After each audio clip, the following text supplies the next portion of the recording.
Welcome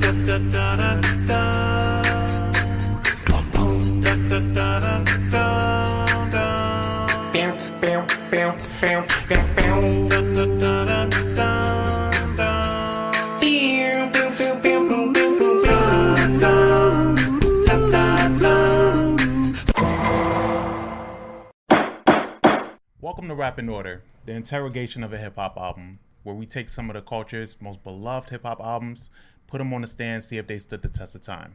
Now let's see who we got on the stand today. Hold on. I have a motherfucking new album, my debut, so to say, March 23rd. This is one of the joints off there, produced by my brother Alchemist, man. Hold on. Welcome to another episode of Rap in Order. I'm First Klass Regg. And I am Taurian B. How's it going today, sir? I'm doing good, man. Did you listen to Welcome to Collie Grove too? Or what is it? Collie Grove 2 or Welcome to Collie Grove? Welcome to Collie Grove, yeah. How do you feel about that new single that they got out? So I listened to the album, and I do like the album. But I like the first one better than this one. Yeah, the first one is definitely better. Yeah. I just really enjoyed that, like the single that they have out. I'm like, all right, that was catchy, and that was something I just think is dope. Like 2 Chainz actually can get Wayne in the studio for a project. Two times. Yeah, maybe Joel Santana needs to holler at 2 Chainz. I think as well. I don't want to hear anything Joel Santana has to give me on record until he has his teeth properly set. Yeah, I can't take him serious until he gets that squared away. Did you see the Beyonce movie? Yes, I did. How do you feel about it? I like it a lot. It's it's funny. I was telling our friend Rob this, and he didn't take me serious that I went to go see it. And I'm like, why wouldn't you take me serious? Why would you think that I don't want to see excellent showmanship on screen, on the big screen? Right. It was weird. That's crazy. Did you wear silver? No, I didn't. I didn't commit to the whole thing. But I went to go see it. It was amazing. I love, I'm obsessed with behind the scenes type things and seeing things kind of how they go from the making of to coming to fruition. So it was my type of shit. I like all the behind the scenes stuff that I had to offer. And the stage thing, knowing that it was 3 stages. Yeah. Right. And that they will constantly move into city to city, 3 days ahead of before they even got there. I think that was cool. I thought that it was really cool to see how much planning they did. Basically for that show, that was 4 years in the making. Yeah, that was crazy to me. Like that, because you think about it, you be thinking this person probably started doing this process this year or whatever like that. Nah, that was 4 years in the making of planning, vision boards, mood boards, and then if I'm not mistaken, didn't Beyonce single-handedly keep the steel business? I read something about Rise, that. I did see something from her set design. I love how I always wanted to see how somebody that's so together like that, how she acts when shit goes disarray. And do you remember the scene when it went pitch black, the lights went out or whatever? Yeah. And I thought that was going to be her moment where she goes nuts on her team. I think they edited it. But she was super, well, maybe they did. But from what we saw, she was chilling. I felt like she went back there what the fuck's going on? She was chilling though from what we saw. She was just she was you think I should put in another outfit change? It was if you're gonna do that, you need to do it now. And she was like, yeah, I'm gonna do it. And she went, changed, came out. It was just. But I guess her being a vet, she knows that these things happen. That shit happens. Yeah. So they're just all right, what do I have time to do? How long? Because she knows that they're going to get it back up. It's not going to be forever thing. So I'm assuming that's her whole process behind it, which is pretty cool. Same. I wanted to talk to you about this shit. So I told you I was watching this that Leave the World Behind movie. Yes. I finished it. Okay. Okay. You finished it, right? Yeah, the ending pissed me off. So the first time I saw it, but I unknowingly watched it. Sarah watched it while I was asleep. But I remember the ending. I was like, what the fuck is this? And then I listened to the Joe Budden podcast. And on the Joe Budden podcast, Joe was highly upset about it. And he was so mad about it, he spoiled the movie for people that didn't see it yet. So then I was like, all right, let me watch this again. And I watched it, and I'm going to tell you something, bro. That movie was great up until the very end. So I do feel, and I hate Joe's like movie takes. His takes are annoying, but because he like dismisses everything. Yeah, he does. He does. But for this particular movie, I just feel like there were a lot of buildups. Yeah. With nothing happening, like the whole deer thing and the like them just staring at the deer, and then that would be coupled with something completely different happening in like our B story with them about to get shot, and then you see the deers, and it's just like, all right, well, what's happening? Now everything kind of just disperses. Yeah, I felt like, I think that a lot of filmmakers actually enjoy fans going on like the Reddit threads and like creating their own story. Yeah, because it keeps people talking. Yeah, and I think, and I don't know if it's purposely done, but I think that they appreciate it because, you know, directors are like very artsy, and like there's certain things where like this is supposed to be left up to the imagination. But with this movie, I think that they really, really wanted to like get fans just talking about like and creating backstories for the characters. Because some people do that. Yeah, like they create a prequel or a sequel to like what happens, like how everything finishes off or whatever like that. Like remember,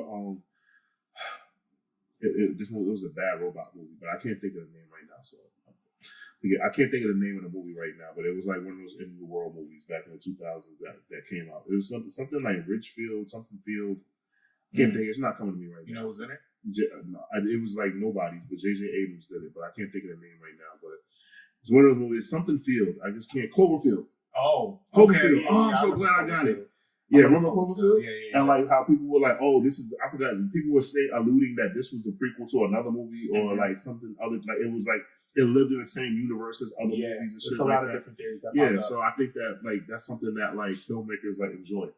Yeah, it just keeps people talking, and that's what they want. Yeah. I need Mahershala Ali to get more work in movies. I love Mahershala Ali. I do too. He seems like a very centered person. Like, he's somebody I really look up to and admire, and I really, really hope that he does more stuff because I just enjoy the guy. I mean, what is he at? He has 2 Oscars, right?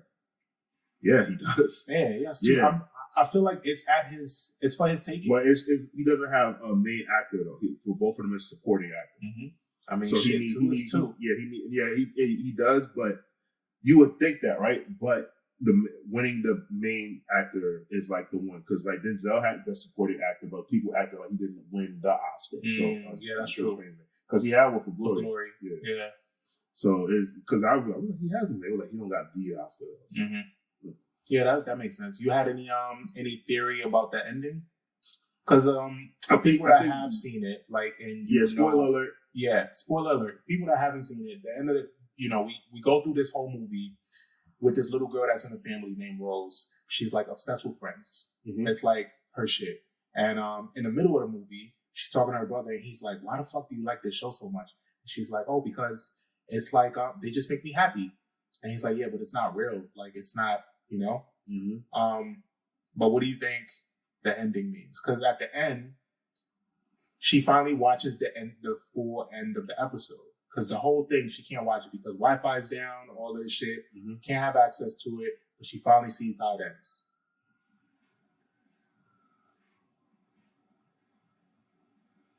I think after that happens, I think chaos ensues and they all die. Yeah. I think literally electricity starts coming out the ground, like frogs start raining out the sky, and like everything bad that can happen happens and they die. Because it left open so many different stories. Like we don't know anything about how it ended for them. Yeah, it got people like saying that they getting rid of their fucking Teslas. Oh yeah, yeah, fuck them cars. Yeah, man. That was crazy. But yeah, that's all I had. We can. Let's get into this. Shouts to every single one of them.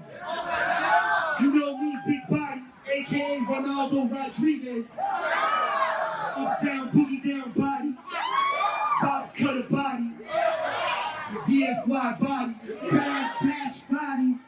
Let's start turn that motherfucking shit on. I'm about to take you on a little trip in the fucking 80s.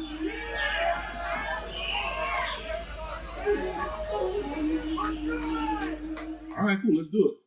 So, album that we're getting into today is from an artist that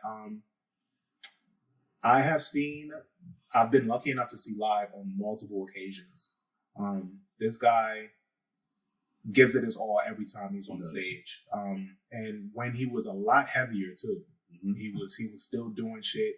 He would be doing not backflips, but like he would do wrestling moves and shit on stage. This dude can do it all, man. Top notch chef too. I've been lucky enough to have some of his cooking in South by Southwest. Yeah, oh yeah, that's right. Yeah, he did. Yeah. And we're talking about Action Bronson. Action Bronson released Mr. Wonderful in 2015 through Vice and Atlantic. Capitalizing off the hype that he had that year and the year prior with his mixtape Blue Chips. This album was his second studio album. Sob Stories was the first one, but it didn't really feel like an album. So this one, people like to kind of rewrite history and say this is his debut album. You had some big singles on here. You had Baby Blue, Acting Crazy, which is one of the rare songs that 40 did that wasn't for Drake. You had Terry, and you had Easy Rider. You had 4 singles on this album. And the push was there. Like, I felt the rollout of this album. Yeah. And I felt like I was part of it for very specific reasons. Right. What do you remember about this time frame? I mean, we kind of went through this time frame together. Yeah, we did. It was dope. We went to South by Southwest. I got Reggie to go with me to South by Southwest, and it was fucking great. I was working with my mentor, Alvin Miller, shout out to Alvin, Mr. Burn It Down group. And we were in South by Southwest in Austin, Texas, and like the album had just came out, and so all the promo for the project, like in Texas, like we literally had to like go out, hand out posters, like do all that stuff because I was working, I was paid out, and he had like a huge like performance at like one of the areas, and me and Reg kind of like got to like live with that album, like listen to it nonstop, and then see him perform it. And we got like promo from Big Body Best for FKB. Yeah. We got Big Body Best to like wear FKB merch and shit. Didn't he make like a video for us or something like that? Yeah, he made a video for us. From Master Flex was there, which was cool. Cause I remember when he was standing on the stage, he opened for Bronson, and then Bronson walked up to him. I have the clip. I watch it all the time. He goes up to him and he says, "This chain is heavy." I just love that shit. That was mad funny to me. But I remember what stands out most to me about this project is like realizing how good of a rapper Action Bronson was. Like, I didn't think he was a bad rapper. I didn't think he was a great rapper. Like I didn't think a lot about him. I just thought like, all right, this guy's animated. He's a character. But this was the project that made me like really respect him in his craft and like understand like that he is like a top, like one of the top MCs like of his like, class of rappers that he came out with. And it also like, I think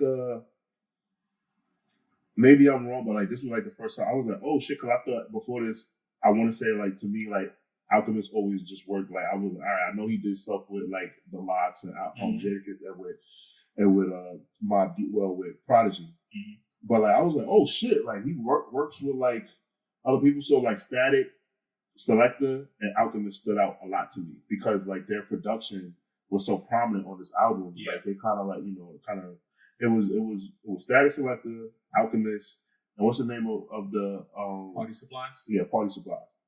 They pretty much rounded out the project. Like they had like they handled like the heavy lifting of the production, and I just thought about how good the production was for this project. You're right. The production on this project was crazy.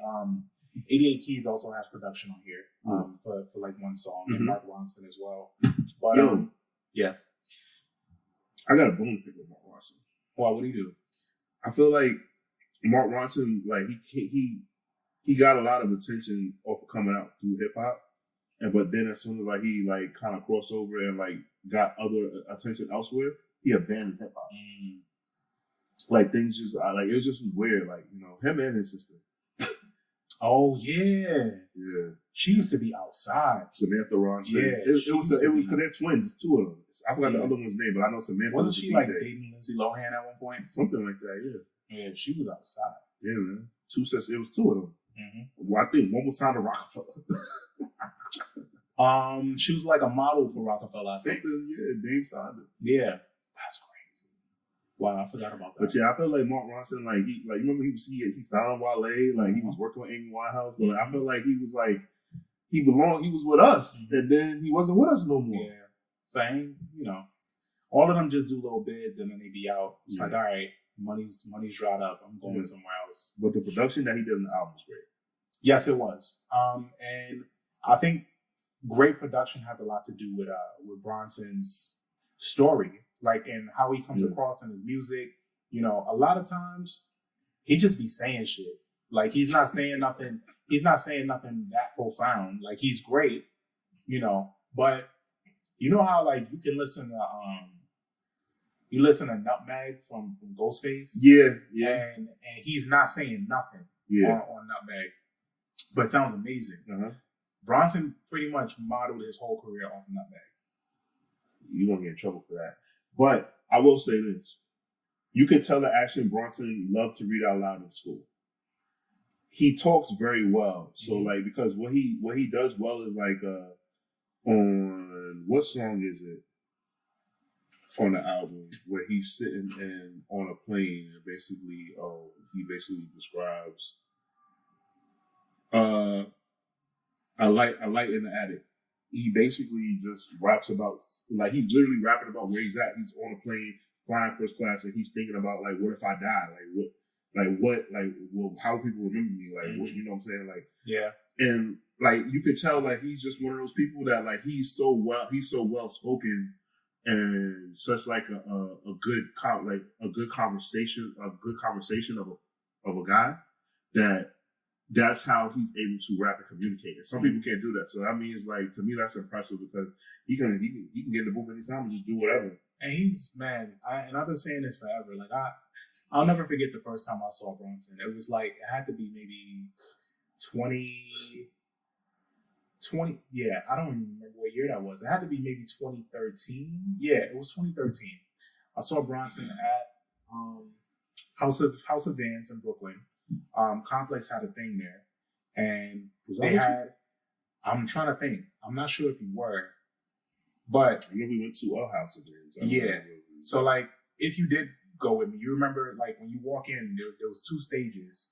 One stage had Action Bronson performing, and when he finishes performing a song, it goes black, and then you hear music behind you, and you turn around and see who the other performer was.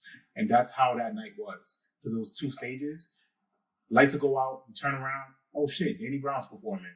Just watching Danny Brown perform. Lights go out, you turn around. It was like a dope ass concept. You're just like this. I was with you. And there was food trucks, it was everything out there. But anyway, I first saw Bronson this night, and this dude walks out with a steak dinner in a bag. Mm-hmm. He's like, I just made this fucking steak dinner, but I'm not even hungry right now. And everybody's like, ah. And I'm like, what the fuck is this dude? All right, so he comes. He's like, yo, who wants this shit? And they're like, ah. And he, like, drops the bag in the crowd, and they just going crazy for it. And then he just starts rapping. I'm like, yo, what the fuck? And then he jumps out in the crowd. Everybody's, like, on him, and he's rapping with the crowd. He's, like, got his camera out. Mm-hmm. It was just so interactive, and, like, it was just a performance like I had never seen. And I went home that night, and I downloaded Blue Shifts. Yeah. I just, like I said, working with Alvin, like, they were, because Goliath Management, the management company within Shady Records, was managing him. Mm-hmm. And I just realized that, like, Action Bronson is, like, one of, like, probably the most intriguing, like, people, like, ever. Like, so, as performances, he's fucking throwing out TVs, he's giving away TVs. Yeah. He gives away sneakers and that stuff was like at that. Terminal 5. Yeah, like, he's just, like, he's a huge wrestling fan. He's a movie buff. He's into, like, food. Like, there's so many cool things about him. Mm-hmm. And I think that's the reason why I'm like, damn, like, I really love Action Bronson. Mm-hmm. Like, and he also speaks directly to our demographic of, like, growing up watching wrestling, watching 80s kung fu movies. Yeah. And the album cover is inspired by Bloodsport. Bloodsport. Yeah. So, like, shit like that speaks very specific. Like, you got to really know about shit like that. Mm-hmm. Yeah. So, digging into this album, It kicks off with Brand New Car. Brand New Car is produced by Mark Ronson. Brand New Car. Yeah, and it's one of those songs that I really like. It's one of those things that I like about Bronson because he messes up in the middle of the song. He messes up in the middle of the song. He's like, take it from the top. 1, 2, 3. And like he does that throughout his career. Like even up until as recent as his NPR. He was rapping on his NPR and he fucked up. And he was like, yeah, nah, I can't do y'all like that. Yo, take it from the top. And they start like, the crowd gets hype and he's like, yo, fuck. Like, yeah, nah, take it from the top.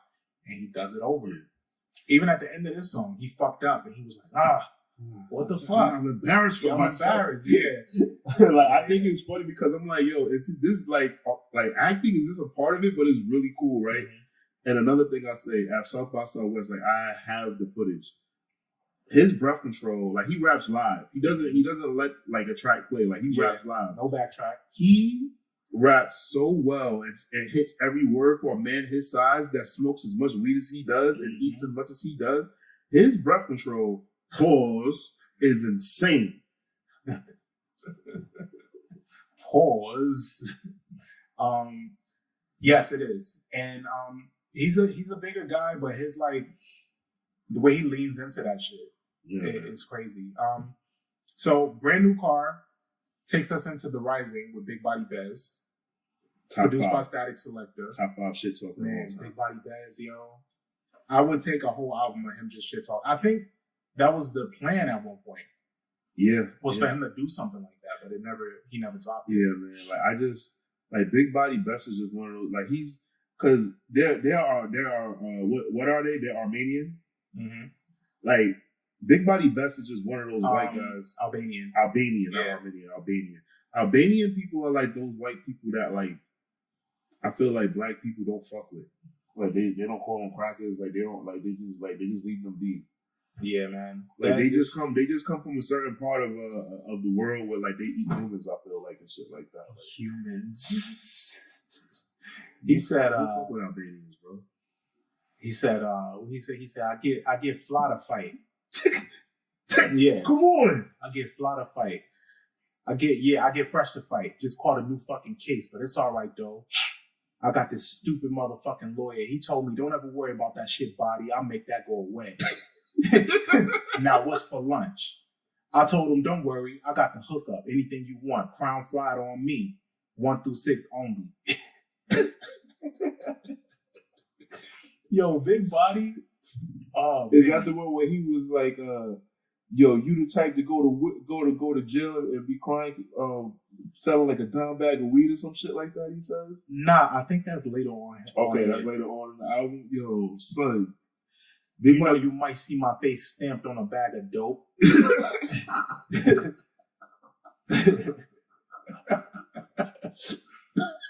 Man, yo, amazing. You know, like you can't write shit like that down. Yeah, you know who talk shit like that? Sarah talk shit like that. See how bad. Sarah could talk shit like that. When Sarah get out her bag, she talk shit like that. That's crazy. She talk shit like Big Body Bez. Legendary. So elsewhere on this album, what are some of your highlights? Terry. Oh man, like it has like a 90s feel to it, right? And it's just something where I'm just, oh my God. Acting Crazy, of course. And like I was like shocked because I was just like, damn, Drake could have had this beat. Yeah. City Boy Blues is something that I really, really enjoy because I'm a big 88 Keys. I'm a big 88 Keys fan. Easy Rider, I really enjoy because it was memorable for me when we saw him perform live and he closed out performing that shit. Yeah. It was just really good. Galactic Love is something I really enjoyed. That beat is crazy. Yeah, and I Light in the Attic. That I really like that shit. Like him just fucking rapping about fucking being on that plane, like telling that story was really cool. I think this album has a very slept on like story. Like this like the pocket of 6, 7, 8, and 9 on this album is very instrumental. Like he leans into like he tells like a story, like it's a musical. from number 6 through 9. So like the story kicks off with Thug Love Story 2017, the musical, where he has like this drug addict basically singing about a love loss, right, in the streets, and then City Boy Blues where he's coping with that loss, right, and then a light in the attic where he's talking about that addiction, that woman or whatever, and still kind of yearning for this person. Baby Blue, he's over her, like, yo, fuck this bitch, right? And this is when everybody really loved Chance. Yo, man. Yeah. I'm sorry, y'all. This was when everybody loved Chance. I championed the fuck out of Chance. This was 2015, and then 2016, Life of Pablo dropped, and people really loved Chance. He had a good run. There were people that were saying that Chance was ghostwriting for Kanye. Yeah. You don't think he gave him some lines though? For Ultra that's how Kanye. I mean, that's how Kanye works. He does work that way, and it's true. But I don't think so. I think like Kanye has his writers. I think like Malik Yusef, Saad the Prince. Like I think like he has like his core of people that are like writing for him and shit like that. I think maybe like I don't think so. I don't think Chance wrote for Kanye. Oh no, I wouldn't put it past. I would like to get into Mike D's case and get whatever he has for good ass job though. Oh yeah. Remember when Chance was like, "Yeah, I'll convince Kanye to move back to Chicago," and everybody was like, "Oh," and Kim Kardashian was like, "I think the fuck not." Yeah, he was like, "And he's gonna drop good ass job," and everybody was like, "Oh." Yeah, that was crazy. He was better off. I think he had a better chance of getting a good ass job than moving him back to Chicago. Kim Kardashian was like, "You fucking thought." Yeah.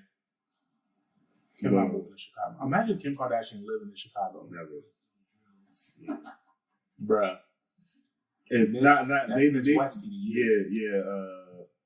Maybe Kim Kardashian from like 2006, but like Kim Kardashian now, no, she tells Kanye where to live. Yeah.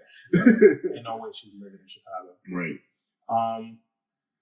Anyway, so that was like a very slept on run and very experimental on his part to kind of insert a musical in the middle of your fucking album. So it's crazy. He's a jazzy dude, bro. Yeah, he is. He really is. Some of my standouts, though, I think you named some of them. Terry is amazing. I read about like the making of Terry, and he said that Alk was appreciative of that song because it took him out of his producer slump. Wow. He felt like he was in a slump or a funk rather, and he made Terry, and then Bronson went off on it. Yeah, Bronson went off on that. But Acting Crazy was good. Like I said, it's just interesting that Drake is not rapping on this. I want 40 to do more beats for other people. Yeah, I want to hear other people on this. I agree, man. Like we know why. Why? Drake is very possessive. Yeah, it's kind of crazy. That's not even like a shot. Like he's very possessive. Like I think that's the sole reason why the Weeknd. I think the Weeknd saw that. It was like, I'm not signing the OVO. Like what? Yeah, smart man. Yeah, very smart. Also, what else did I really like? Falconry. Yeah, I really like that one too. Oh my god! Yeah. Shout out to Mayhem Loren, man. Mm-hmm. Nah, Mayhem Loren is good people too. Actually, I gotta find it. Mayhem Loren actually did a drop for FKB. He did a drop for FKB. Mayhem Loren was actually really good people. So when I met him through Album, like he was actually like really nice, and he actually fucked with our logo and everything. I want to say he follows us too. Dope. Yeah, I gotta shout out to him, yo. Yeah, he had on some fly ass polo that day too. Oh my goodness, definitely a low life. What else did I like on here? Oh, Only in America is so 80s. It's big 80s feel. Only in America, only Action Bronson couldn't get away with this. Mm-hmm. This is such a white song. Mm-hmm. This is such a white, like Proud Boy song, but it's good. Like you definitely want to scream America. Yeah.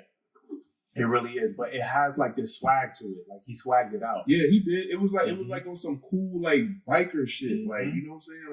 Like Bronson is like, I'm telling you, Bronson is that white badass that can fight, and you don't want to fuck with him. Yeah, like you know how you got some white people you don't mind beating their ass. Like Bronson, you don't want to fuck with him. Nah, it's cool. Yeah, he's cool. Also, Galactic Love. It's like a little breather, like a breather moment on this album. Fucking flow on that shit. Yeah, and I think He mentions his mom a lot on this album. He does. Like, just in and out of conversations with her. Even Galactic Love, like, he's like, yeah, I think it's Galactic Love. Where he's like, how's your knee? How are you? You good? And she's like, yeah, my knee is doing this, blah, blah, blah. And he has like these little check-ins with her throughout the album, or mentions of her, which I thought was really nice. But yeah, man, big moments on here. The passage is good because it leads right into Easy Rider. Yeah. And Easy Rider is like the closing to the play. Right. No, I think it was dope. Man. Yeah. Like I can just like I imagine him, like, let's say like he's on the stage and like this is the play, like he gets on a stationary bike, like how like Kanye did in Bound 2. Oh, and, like, yeah, has like yeah. a big background going behind him as he's like. I can see him doing that too. Shit, Scarface did it. Yeah, they said it's the best hip hop NPR ever. Somebody said that. Like whoever produced it said that it's the best hip hop NPR ever. I can't wait. Okay. But yeah, so so we know some of the ones that you really, really like. Is there anything on this album that you don't fuck with? I think it's like one song. Well, no. Yeah. I don't really have like a song that I'm just like not. No. Yeah. No. Like I don't like you like it's not. It's not perfect, but it's just like I enjoy this shit. Like I just enjoy this album. It's interesting because I agree. There isn't a song that I don't like on here. There's songs on here that I wouldn't listen to out of context. Understood. Like I'm not just gonna put on A Light in the Attic. I need to listen to City Boy Blues before it, right? Or Thug Love Story before it. Like I gotta listen to that little part right there, which I think was done very purposefully. Mm-hmm. You got to listen to those songs to carry it out. But that's my only like critique of this. Like I sat with this album a lot, so I know it like the back of my hand, especially from that time frame, and it carries over for the most part pretty well. Yeah. So I don't think there's a song on here that I would take away. Yeah, it's just hard, man. Like it's like I really was trying to like I was like, well, I don't think it's a perfect album, but it's just that it's a good. Like he made an album for him that like he really stayed in a pocket for him that just really works, and like he didn't like step like he experimented, but like he experimented in the best way possible. Mm-hmm. Mm-hmm. He did, and he just introduced like a whole different part of himself to other people that didn't know. Like Bronson is capable of so much, and we're still seeing that roll out from him to this day. Ready to get to ratings? Yeah. I'm ready. 4 out of 5 waffles. Mm-hmm. Like I said, I enjoy the project. I don't have anything that I dislike about the project. Mm-hmm.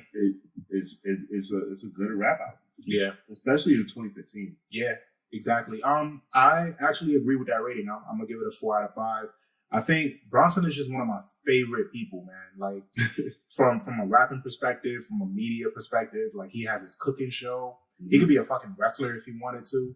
His name is Action Bronson. Like you can do so much with that fucking name. I ain't gonna hold you, bro. Like he could sell toys. Wrestler, like whatever wrestler that didn't think of that to make that their name failed at life.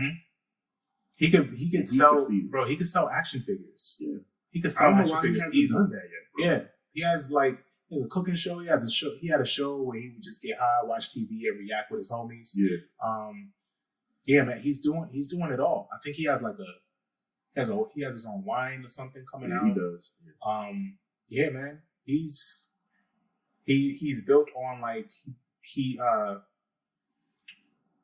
of prides himself on his taste in things, and he has great taste. Yeah, I trust him. Yeah, and he has a sneaker collab, and he's doing all the things, man. I want to see more of what he does. He only wears shorts.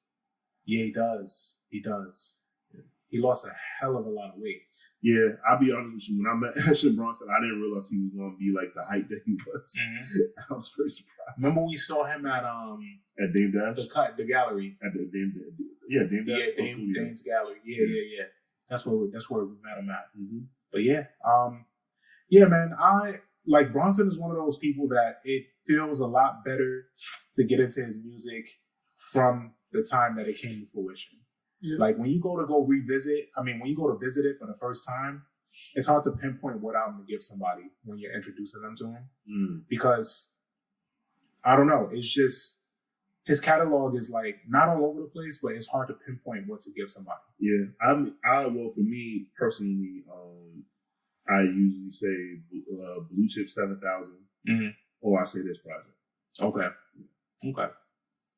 All right. Well, that's it. That's all I had, man. I think this is a solid project, and I think it's worth visiting for the first time or revisiting if you were already an Action Bronson fan and you might have forgot about this one because he's so far removed from this. I feel like, but it's worth paying attention to. I'm First Class Regg, and I'm Taurian B, and we are out of here, gang. Happy New Year! Happy fucking New Year! Order in the court. Dun dun.